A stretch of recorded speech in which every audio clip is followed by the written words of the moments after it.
रहा है कि बैंक सीडिंग अब आपका पीएनबी में हो चुका है, तो फिर क्या होगा कि जब विभाग आपको पेमेंट कर रही होगी आपके एसबीआई के खाता पे, तो विभाग को रिफ्लेक्ट होगा कि देखिए जो कनेक्शन था वो टूट चुका है। नमस्कार, बहुत बहुत स्वागत करते हैं क्लिक टुडे के आज के इस वीडियो में। और इस वीडियो में हम जो है मुख्यमंत्री कन्या उत्थान योजना का जब आप लोग का नाम ऐड हो जाएगा पोर्टल के ऊपर, तो उसके बाद का क्या प्रोसेस रहने वाला है, इसको लेकर के बहुत सारी छात्राएं जो है हमसे सवाल पूछ रही हैं, कमेंट करके पूछ रही हैं कि भैया जब नाम हमारा ऐड हो जाएगा उसके बाद हमको क्या करना है जिससे कि हमारा 50,000 का स्कॉलरशिप हमें मिल पाए, वो मेरे बैंक अकाउंट में कैसे आएगा।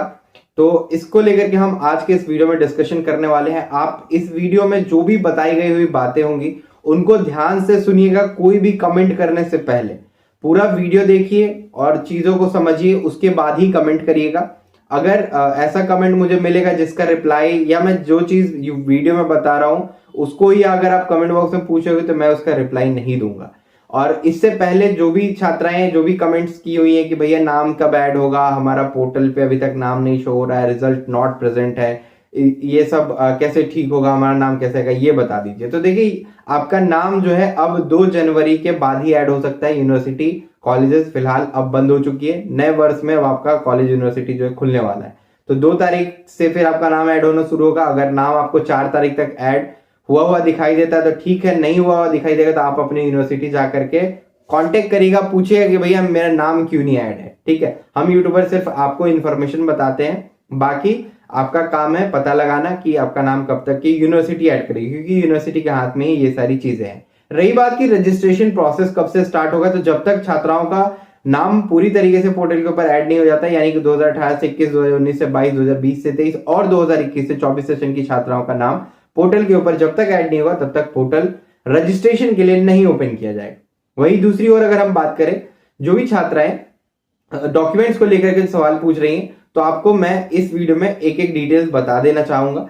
सबसे पहले तो देखिए आपका नाम पोर्टल के ऊपर जैसे ही शो करना शुरू हो जाएगा, इसके बाद का जो प्रोसेस रहेगा वो रहेगा रजिस्ट्रेशन का।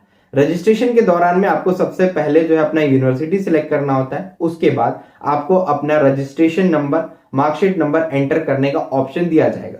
उसको आपको फिलअप करने के बाद जो है आपका नाम जो है ऑटोमेटिकली पॉपअप होकर के आएगा। आपको जो है एक बार यूनिवर्सिटी से कांटेक्ट कर लेना है और फादर नेम चेक करवा लेना है, क्योंकि ज्यादातर छात्राओं का जब रजिस्ट्रेशन कंप्लीट हो जाता है उसके बाद ऊपर से नोटिस छात्राओं को यह मिलता है कि आपका फादर नेम जो है, जो यूनिवर्सिटी ने अपलोड किया है और जो आपने यहाँ पे दिया वो गलत है। क्योंकि होता क्या है, जब आपका ऑटो पॉपअप होकर के नाम आता है उस टाइम पे आपका नाम सिर्फ ऑटो पॉपअप होकर के आता है, आपके फादर का नाम ऑटो पॉपअप होकर के नहीं आता है। उस टाइम पे बोला जाता है कि आप अपने पिताजी का नाम सही सही यहाँ पे भरिए, आपके आधार पे जो पिताजी का नाम है वही भरिएगा। बहुत सारी छात्राएं क्या करती हैं कि आधार के ऊपर जो टाइटल रहता है वो टाइटल छोड़ देती हैं, या फिर फादर का से जो नाम किसी अदर डॉक्यूमेंट पे वो वाला डाल देती हैं। जो यूनिवर्सिटी में आपने डॉक्यूमेंट दिया होगा, जब कभी भी दिया होगा, यूनिवर्सिटी ने उसी डॉक्यूमेंट के अकॉर्डिंगली आपका फादर का नाम अपडेट किया होगा पोर्टल के ऊपर, तो वही नाम आपको जो है एंटर करना होगा ड्यूरिंग रजिस्ट्रेशन।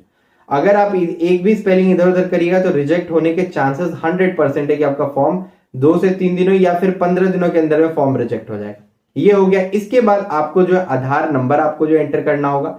इस बार जैसा कि मुझे लग रहा है कि आधार आपको अपलोड करने के लिए भी कहा जाए फोटो उसका, ठीक है, तो आप जो है आधार वगैरह अपडेटेड रखिए। एक और बात, जो छात्राएं शादीशुदा हो चुकी हैं, अगर आपने आधार कार्ड पे हस्बैंड का नेम और हस्बैंड का एड्रेस चढ़वा लिया है तो उसको तुरंत अभी के अभी करेक्शन करवाइए आधार सेंटर जाकर के, और उस पर अपने फादर का नेम और फादर के यहाँ का एड्रेस प्रिंट करवाइए, और उसके बाद प्रिंट नहीं मतलब ठीक करवाइए, क्योंकि ऑनलाइन जो वेरिफिकेशन होगा आपका तो फिर उसमें अगर हस्बैंड नेम दिखा तो आपका फॉर्म रिजेक्ट हो जाएगा। और आपका आवासीय प्रमाण पत्र भी आपके फादर के यहाँ का ही एड्रेस से बना होना चाहिए, उसके ऊपर आपके फादर का नाम भी होना चाहिए। ये हो गया। इसके बाद अगर हम बात करें तो आपका चालू अवस्था में मोबाइल नंबर होना चाहिए, चालू अवस्था में ईमेल आईडी होना चाहिए। बहुत सारी छात्राएं रजिस्ट्रेशन कर तो लेती हैं, लेकिन जो मोबाइल है उनका 15 दिन बाद पैक वैलिडिटी एक्सपायर हो जाता है। ज्यादातर एयरटेल के सिम और बीएसएनएल वीआई के सिम, वोडाफोन आइडिया के सिम के साथ होता क्या है कि छात्रा रिचार्ज जब नहीं करती है तो उनका इनकमिंग बंद हो जाता है, एसएमएस इनकमिंग आना बंद हो जाता है। उस केस में जब डिपार्टमेंट आपको लॉगिन आईडी भेज रही होगी मोबाइल नंबर पे तो आपको वो रिसीव नहीं हो पाएगा। इसलिए चालू रखिएगा अपना सिम, जो नंबर आप ड्यूरिंग रजिस्ट्रेशन दे रही हैं, और वो ईमेल भी चालू रखिएगा जो आप रजिस्ट्रेशन के दौरान दे रही हैं। किसी भी कैफे वाले का ईमेल मत दीजिएगा, किसी भी कैफे वाले के कहने पे मोबाइल नंबर मत दीजिएगा, नहीं तो आपके जो स्कॉलरशिप के अमाउंट के साथ छेड़छाड़ हो सकता है। ठीक है, ये हो गया। इसके बाद अगर हम बात करें तो आपको आपका बैंक अकाउंट डिटेल्स आपसे मांगा जाएगा। बैंक अकाउंट में सबसे पहले आपको आईएफएससी कोड डालने के लिए बोला जाएगा। जैसे ही आप आईएफएससी कोड डालिएगा, बैंक का नाम ऑटोमेटिकली पॉपअप होकर के आ जाएगा।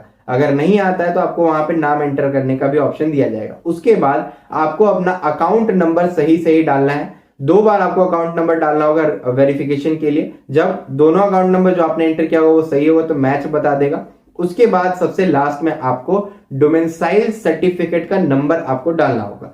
डोमेसाइल सर्टिफिकेट आपका जो रहेगा वो ब्लॉक लेवल का ही रहेगा। पिछली बार जो है इन्होंने आरओ लेवल, एसडीओ लेवल का डाल दिया था, जिसकी वजह से वेरिफिकेशन में दिक्कत आ रही थी, तो छात्रों का फॉर्म तुरंत रिजेक्ट हो जा रहा था। अब जो है कहा गया कि ब्लॉक लेवल का ही हम आवासीय प्रमाण पत्र लेंगे, तो ब्लॉक लेवल वाला ही आपका आवासीय प्रमाण पत्र बना होना चाहिए, पिछले 1 साल के अंदर में बना होना चाहिए। और आपको एक बात पता ही है कि आवासीय प्रमाण पत्र केवल 6 महीनों के लिए ही वैलिड रहता है। ये हो गया। इस स्टेप के बाद जो है आपको फाइनल रजिस्ट्रेशन का ऑप्शन दिखाई देगा। कैप्चा कोड फिल करने के बाद फाइनल रजिस्ट्रेशन से पहले आप एक एक डिटेल्स मिला लीजिएगा। उसके बाद जो है आप फाइनल करिएगा। फाइनल करने के बाद आईडी पासवर्ड आएगा। उस आईडी पासवर्ड को लॉगिन करने के बाद जो है आपको अपना जो है रेडी फॉर पेमेंट वाला जो ऑप्शन जो इनेबल होता है वो फाइनल सबमिट करने के बाद ही होता है। लॉगिन करिएगा। फाइनल करने के लिए आपको ऑप्शन आएगा। फाइनल पे जैसे क्लिक करिएगा, ओटीपी आपके लिंक मोबाइल नंबर पे जाएगा, यानी कि जो मोबाइल नंबर आपने रजिस्ट्रेशन दौरान दिया है उस पे ओटीपी जाएगा, तब फाइनलाइज आपका फॉर्म हो जाएगा।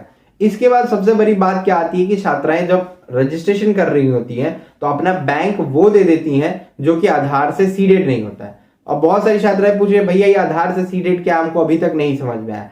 आधार से सीडेड कहने का मतलब होता है कि आपका हो सकता है कि 2 अकाउंट है, 4 अकाउंट है, जो भी अकाउंट है, मतलब आप बहुत सारे अकाउंट ओपन करवा के रखी हुई है, उसमें आपने आधार दिया होगा, फोटोकॉपी आधार का लगाया होगा, तो आपको ये लग रहा होगा कि आधार तो दिए ही थे तो आप हमारा लिंक हो गया होगा।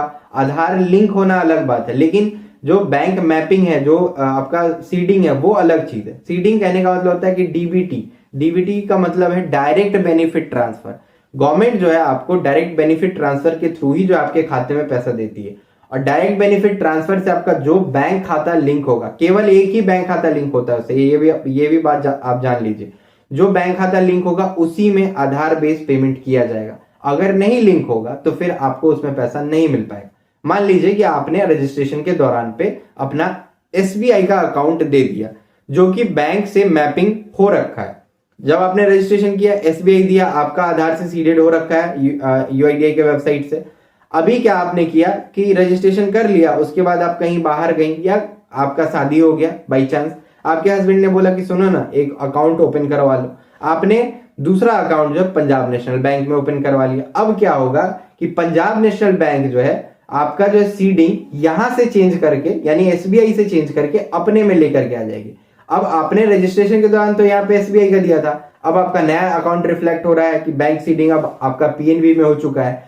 तो फिर क्या होगा कि जब विभाग आपको पेमेंट कर रही होगी आपके एसबीआई के खाता पे, तो विभाग को रिफ्लेक्ट होगा कि देखिए जो कनेक्शन था वो टूट चुका है, यानी कि डीबीटी से लिंक नहीं है एसबीआई वाला खाता, डी सीडेड हो रखा है। तो अगर डी सीडेड है तो क्या होगा, ये जो पैसा इसमें जाना है ये पैसा जाएगा ही नहीं, वापस आ जाएगा, विभाग के पास वापस चला जाएगा। कई बार ऐसा भी होता है कि विभाग क्या करती है कि देखती है कि ठीक है एसबीआई में तो नहीं है इनका लिंक, तो पीएनबी में है ना, पीएनबी में पैसा डाल दो, जिसमें सीडेड है उसमें पैसा डाल दो। तो अब एसबीआई में ना जाकर के पीएनबी में चला गया, उस केस में आपका स्टेटस पेमेंट सक्सेसफुल और डन दिखाएगा। आपको क्या करना है, जिसमें आपका पैसा आया है उस अकाउंट को आपको चेक करना है, आपको उसका पासबुक अपडेट करवाना है, पता चल जाएगा कि इसमें पैसा आ गया, या फिर उसका अगर नेट बैंकिंग है तो आप उससे लॉगिन करके चेक कर सकती हैं।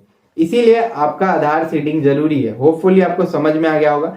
ऑनलाइन आधार सीडिंग भी होता है, घर बैठे भी आप कर सकती हैं, उसके लिए हमने एक वीडियो बनाया है, उस वीडियो को आप देख सकती हैं, पहले चेक कर लीजिए, और सीडिंग कराने का वीडियो हम बना देंगे।